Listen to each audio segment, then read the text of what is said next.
You're listening to the Canadian Destroyer Wrestling Podcast with your host, the Oatmeal Hero on YouTube.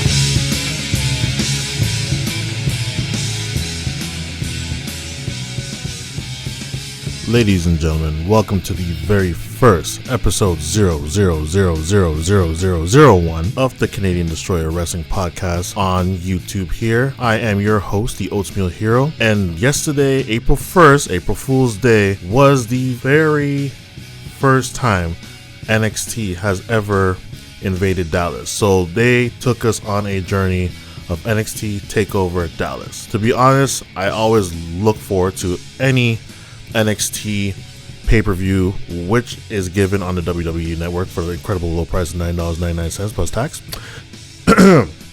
Cheapo pluggo. But yes, so kicked it off, American Alpha versus the Revival. Now, to be honest with you, was this match here, I was looking forward to actually seeing Big Cass and Enzo Amore actually be champions, probably going into this thing, not having a very long title run. It was really different the way how the WWE actually approached the angle of the American Alpha versus the Revival. Revival, if you don't know, really down and gritty tag team, kind of like the Brain Busters from like back in the days, early 90s, late 80s type deal going on there. Very technical sound. Really put on really good shows. You know, they actually are the perfect heels for the tag team division in NXT. I had to admit that. American Alpha, new up and coming team. Everyone's on the bandwagon. Let me emphasize who's bandwagon though.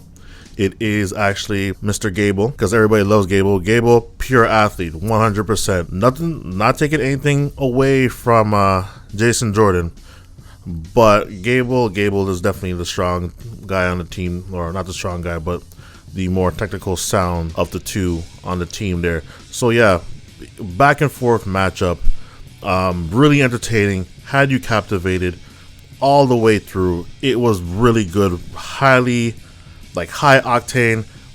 In the end of it, American Alpha did capture the WWE NXT Tag Team Championship belts. You know what? I hope they really have a really good long run as the champions, because you know that is one team I think who will definitely go really far in this industry. And especially if rumors tend to be true, with Kurt Angle actually coming to help them, it will probably help them boost their star power to a whole new level. But to be honest with you, I don't think they need Kurt Angle to do such a thing for them. Like, they're already big stars. People go crazy for them. People love watching them. They always put on a clinic whenever they're on television. These are guys who can actually just ride their own wave of momentum into the main roster and not have any troubles. They don't need anybody to endorse them. That's just my personal opinion though. So yeah, you know what? Congratulations, American Alpha. You guys did amazing. I liked it. I liked the match. It was actually a really good opening match. Wasn't expecting that match to be an opening match, but you know what? I was kind of happy it was. It made a world of a difference. I did enjoy it very, very, very thoroughly. I do have to admit that. So yeah, congratulations, Revival.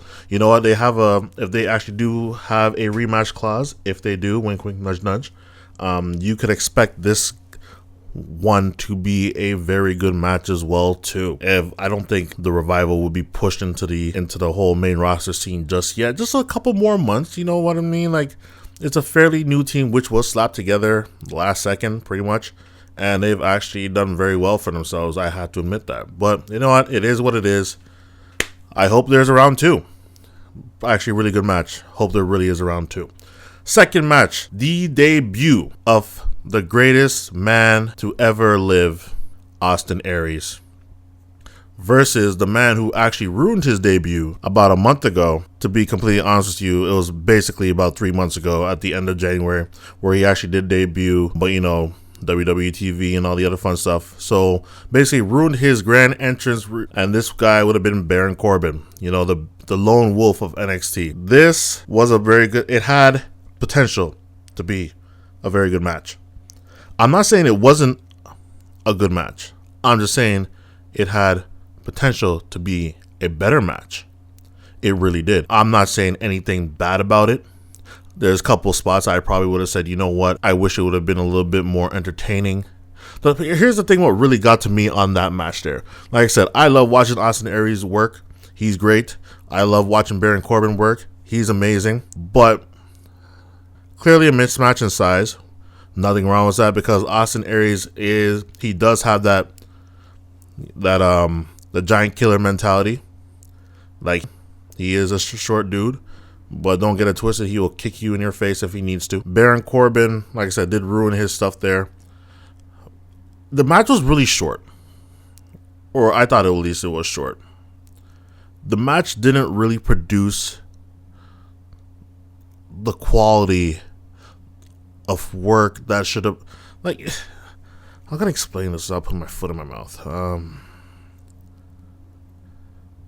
There should have been more. I'm not saying that is lackluster, but I'm saying that realistically, in the match itself, you have a guy who, quote unquote, from Baron Corbin said, who is a indie darling, and you have a guy like Baron Corbin. Baron Corbin has put on some extremely good quality matches, and I hope that one day he actually has the NXT belt around his waist, but definitely not right now, especially when Finn Balor is champion right now. But we'll get to that for another day. But there should have been more. The match had potential to have more. There should, especially the way how it ended. I thought it's like really MacGyver-ish what Austin Aries did. You know what? Counter the end of days and roll him up like that, which I thought was pretty damn cool. It's just good, but you know what? I thought maybe something a little bit more creative on the way of the pin, the fashion of the pin. I just think that there should have been more in this match. I'm sorry for not explaining this properly. It's just that, you know, I have like really mixed emotions on this match. Like, I knew the match was going to be good, and I knew it was a debut of Austin Aries, and Austin Aries is, like I said, a phenomenal athlete, a phenomenal, like, performer in the ring, and so was Baron Corbin. I'm not taking nothing away from him at all, too, but I'm just really shocked. There should have been more. You know what I mean? Like, I'm pretty sure I'm not the only one who feels that way, but for the caliber of these guys here, there just should have been more. Yeah, man, there just should have been more. But it's a shame. Anyways, besides the point, Austin Aries picked up the win by reversing the end of the days. Like I said, pretty MacGyverish finish if I don't say so myself. Moving right along to match number 3, ladies and gentlemen, this was probably one of the matches that I was waiting to see for quite some time, ever since I heard him sign the contract to the WWE and multiple visits from Triple H. I'm talking about Sami Zayn versus Shinsuke Nakamura. Now, for those who don't know or not really familiar with Shinsuke Nakamura's work, I would highly suggest to you that you go on YouTube and you just type in his name, and you will probably find right now a whole bunch of entrance videos to his NXT debut. But I want you to try and find the New Japan Pro Wrestling stuff, and if you're lucky enough, try and find the Ring of Honor stuff when he does Global Wars, because he could put on a clinic, boy. Let me tell you, he is a self-proclaimed king of strong style. He lives up to that standard in every way, shape, or form. The match did start off slow with Shinsuke Nakamura and Sami Zayn. Nakamura showcasing all of his taunts, a little taste and bits and pieces of his movesets, and then all of a sudden it just got high octane, really in your face. It went straight forward like a Mack truck hitting a really crappy ass Volvo, smushing it against the wall and going through that wall. Probably the most highly entertained match so far of the night, and it lived up to the hype, and potential, and everybody got what they wanted and or deserved. What a match. If you had the opportunity to watch that match, I highly suggest you guys do watch that match. I thought it was very good. I still think it's a very good match. For a debut match to be something like that is great, is phenomenal. Against a man caliber of Sami Zayn, which makes it even better. And like I said, probably the longest match of the whole entire pay-per-view. But man, the crowd, the energy was in that building was nuts. It was insane, and it fueled them to even go and push the boundaries even more. Like I said, you know what? That right there, 5-star match. Honest to God, match of the night. No ifs, ands, or buts about it. Probably the best debut for any newcomer to the WWE/NXT would have to be Nakamura. I know it was Austin Aries' debut as well too, but like I said, there just should have been more to that match. And I think that the Nakamura-Zayn match had more. It delivered more. It just so happens to be a lot more than what we actually were anticipating. So that was match 3. Nakamura did come out the winner. He changed the name of his finishing kick. It used to be known as, sorry, not a kick, the knee. It used to be known as the Bumaye knee, and they called it something else. Oh God, and you know what? Once I actually figured that out, I will definitely link that in somewhere in the description or probably post on another video of sort. Match number 4. This is the one I've always been interested in because I am a very big fan of Kana, aka Asuka. The U is silent, and Bayley. I love them separately. I love the striking ability and the whole ring. Like, Asuka is just a ring general when it comes to ladies wrestling. I would probably want to see her down the road with Charlotte. See who's the best of the best. But regardless, anyways, match number 4. Bayley versus Asuka. You know, like I said, Divas Revolution. Bayley was a part of that Divas Revolution. Everything started in NXT. Bayley was a part of that. Bayley worked her ass off to get where she is today. And she had the championship since last August? NXT Brooklyn? Takeover Brooklyn? Since then, when she beat Sasha Banks. And has been a very good fighting champion ever since. But unfortunately, the Empress of Tomorrow today dethroned her. Bayley did not tap, nor did she say I quit. She passed out in the Asuka lock. Pretty good entertaining match. There was a couple boring spots to it. I'm not going to lie about that. I was expecting something a little bit more entertaining because NXT women's match is always entertaining. It's always good. I'm not saying that this was godforsaken horrible. Have they produced much better quality? Of course they have. There should have been more. Like the second match, there should have been more. But regardless, it was still a good match. I got really confused at the end because, you know, they were waking up Bayley. Bayley, you know, she did look a little disappointed. She was disappointed at herself for losing. And you know what? You can't be a champion forever. Everyone's going to have their bummy days. It is what it is. But to be completely honest with you, kudos to you. I hope I see you in the main roster very soon. I look forward to seeing the 4 horsewomen back together and tearing up the main roster. Because when it comes to any women's wrestling, those 4 women are top notch. Until Asuka gets on the scene. This lady here will probably be a very dominant champion and be very dominating for a long period of time here. That she actually defeated her. Oh, as I was saying, the ADD kicked in. My apologies. So, at the end of the match, Bayley did look a little bit disappointing of what happened. Asuka celebrating in the ring, of course, going on every turnbuckle, holding up the belt. You know what I mean? Fans were more shocked more than anything, but it was cool. You know what I mean? It's whatever works. It's all good. She deserved it. She worked hard. 6 months being there, and she already won a champion. Just for the record, undefeated, which is amazing. Undefeated. But regardless, she hopped out of the ring while the referees were tending to Bayley, and I honestly thought she was gonna shake her hand or something like that.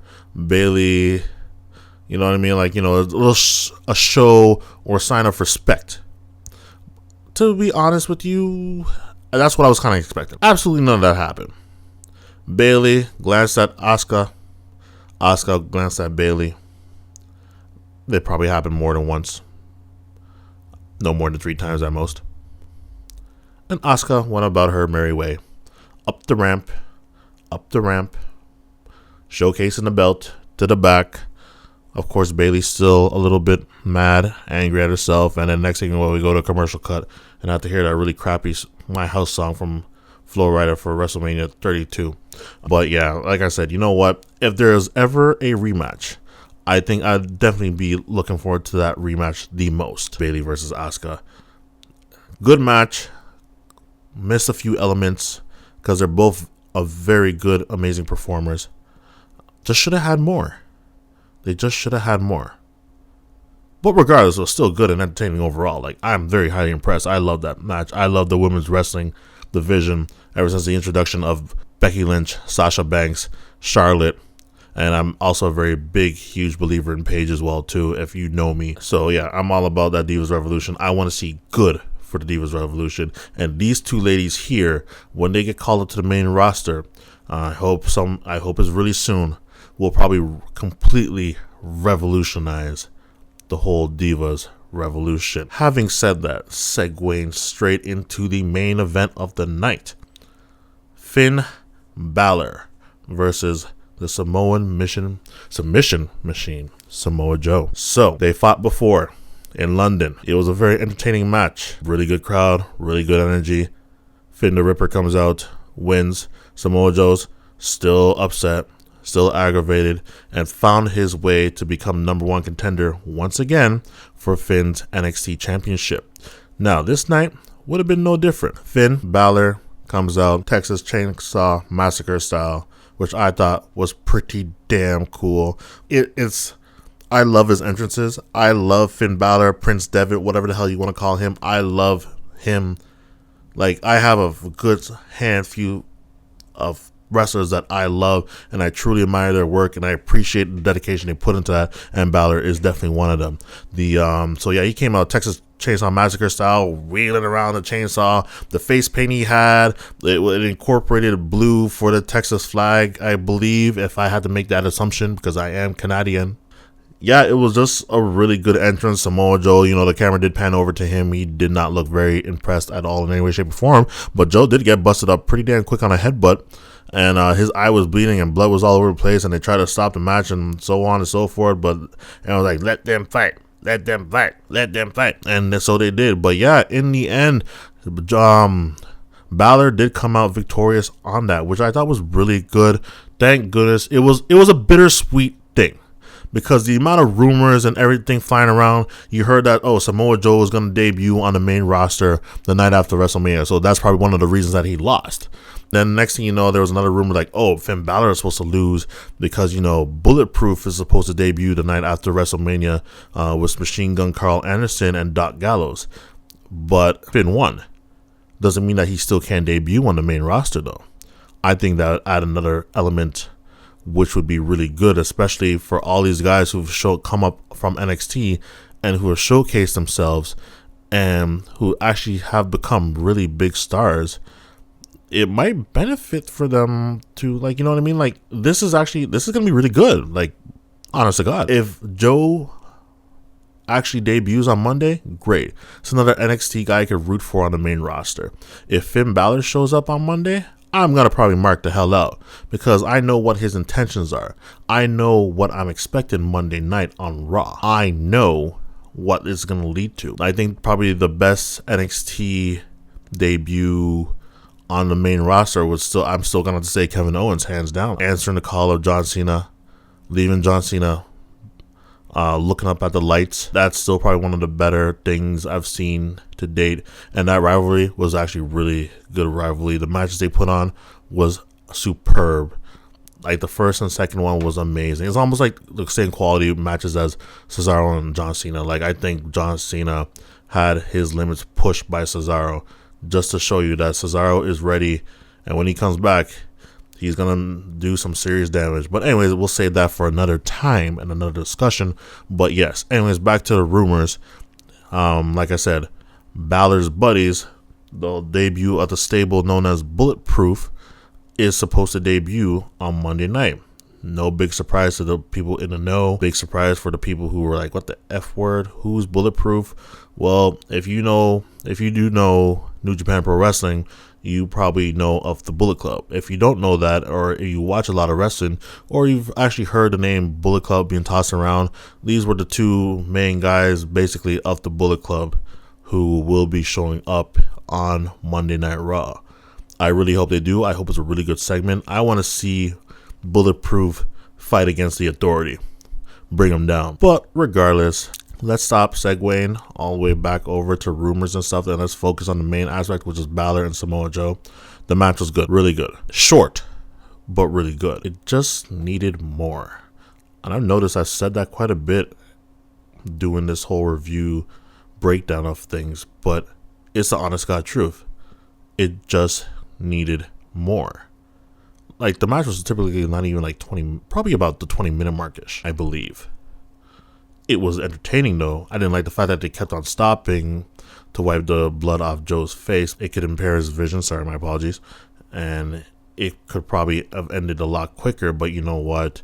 It was for the safety. To be honest with you, it was a good quality match. Just seeing Finn Balor break away from the traditional black and red gear or all black gear, moving into an amazing Spider-Man type looking gear, or I'm not gonna say gear, but you know, the colors of blue and red, that was pretty interesting. That was pretty cool. I like the fact that he incorporated, you know, the Texas colors into his demon face paint, war paint. The match, like I said, you know what?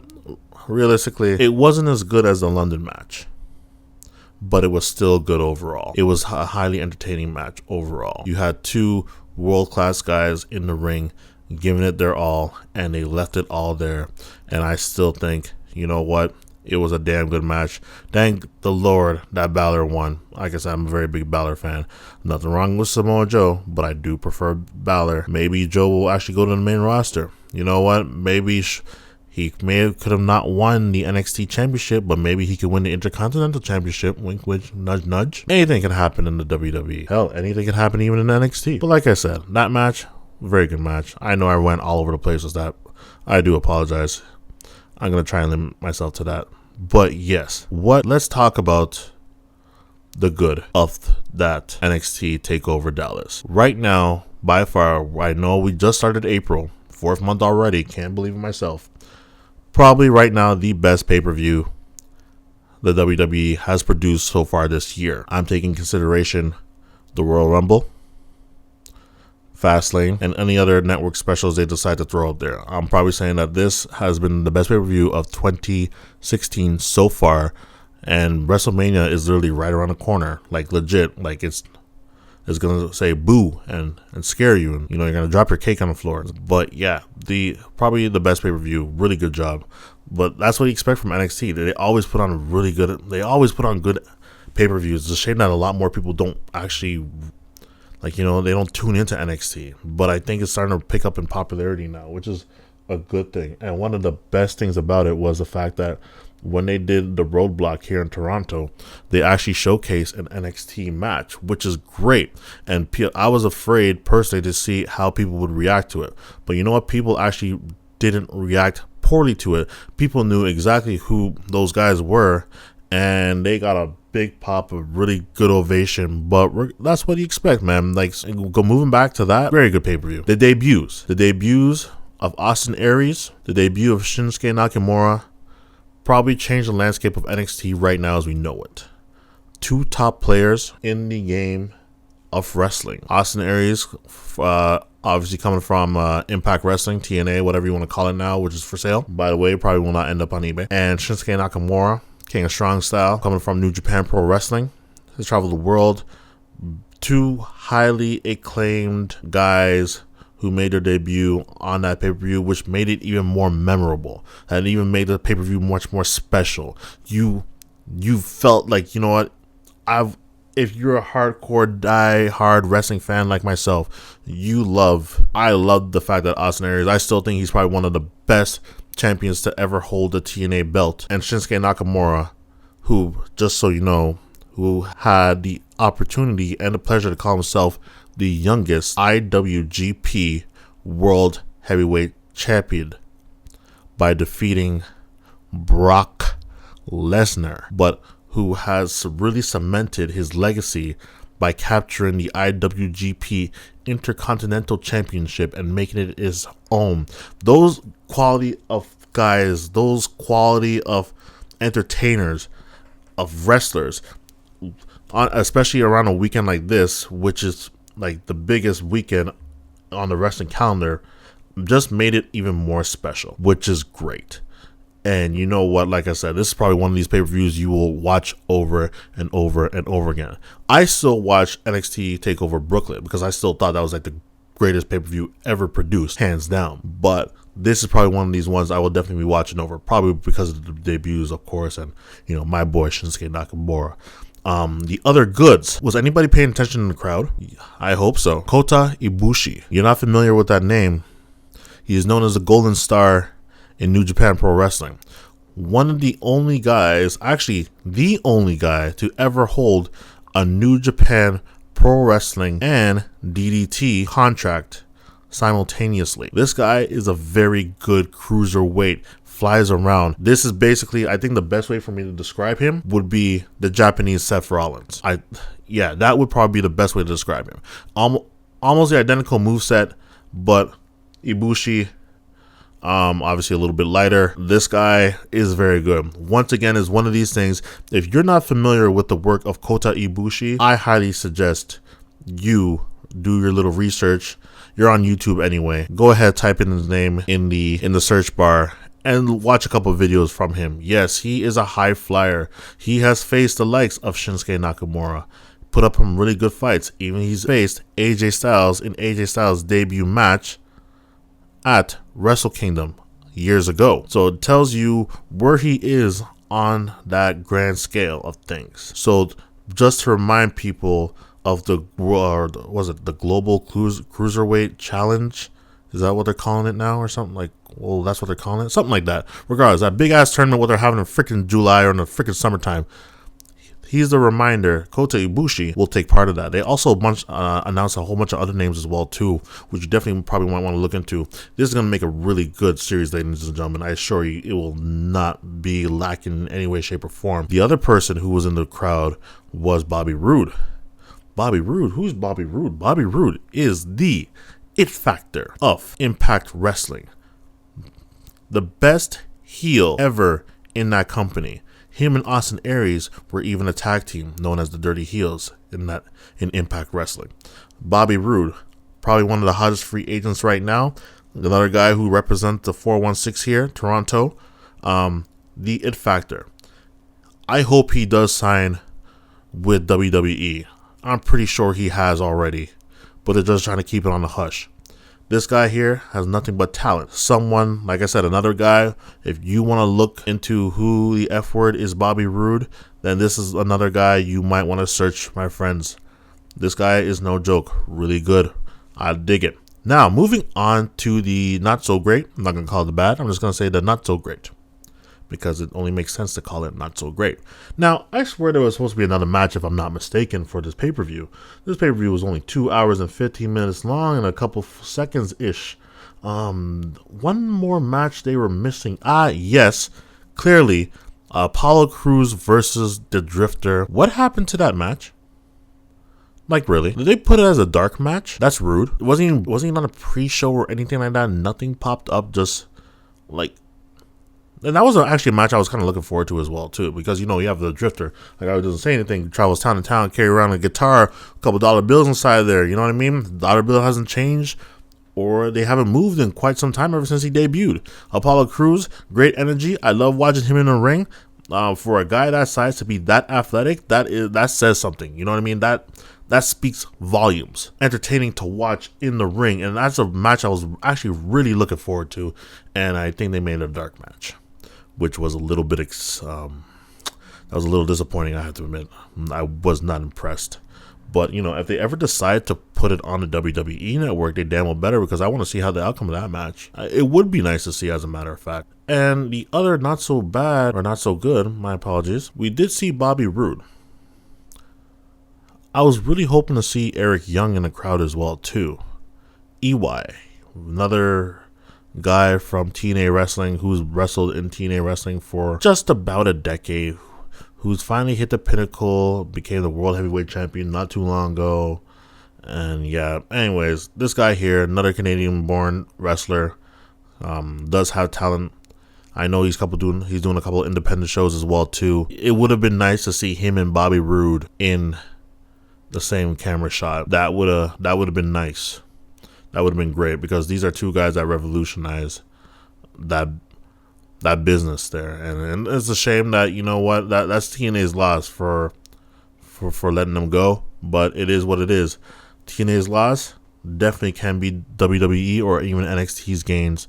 Look what happened to AJ Styles. But yeah, anyways, ladies and gentlemen, thank you very much for tuning in to episode 000000001, the NXT Takeover Dallas review. Keep in mind that these are just my personal views on things that occur in the WWE, NXT, and any other wrestling organization.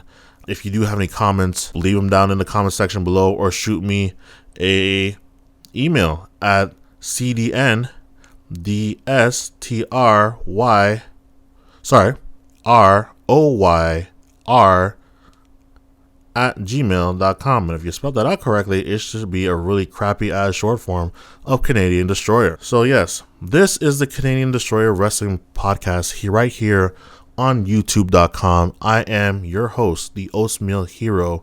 Thank you for tuning in. Please like my video, thumbs up. If you haven't already, share it around the web with your friends and family.